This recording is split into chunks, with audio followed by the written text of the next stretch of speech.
মিথ্যার পরিণাম। ১ মিনিট সময় দিয়ে কথাগুলো শুনে যাবেন। আমরা অনেক সময় ছোটখাটো মজা করতে গিয়ে বা বিপদ থেকে বাঁচতে মিথ্যা বলি, কিন্তু আপনি কি জানেন এই একটা মিথ্যা আপনার জীবনের কতটা বড় ক্ষতি করতে পারে? মিথ্যা বলা শুধু নৈতিকভাবে খারাপ নয়, এটি সমস্ত পাপের জননী। আমাদের ধর্মে বলা হয়েছে মিথ্যা মানুষকে ধ্বংসের পথে নিয়ে যায় আর সত্য মানুষকে মুক্তি দেয়। একবার ভাবুন তো, যে মানুষটি মিথ্যা বলে তার ওপর থেকে মানুষের বিশ্বাস উঠে যায়। এমনকি যখন সে সত্যি বলে তখনও কেউ তাকে বিশ্বাস করতে চায় না। পরকালে মিথ্যুকদের জন্য রয়েছে কঠিন শাস্তি। একটি মিথ্যা ঢাকতে গিয়ে আমাদের হাজারটি মিথ্যা বলতে হয়, যা আমাদের মনকে অশান্ত করে তোলে এবং আত্মসম্মান কমিয়ে দেয়। তাই আসুন, জীবন যত কঠিনই হোক না কেন, আমরা সত্য বলার সাহস রাখি।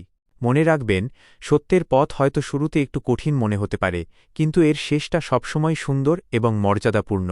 ভিডিওটি ভালো লাগলে এবং অন্যদের সচেতন করতে চাইলে শেয়ার করার জন্য অনুরোধ রইল।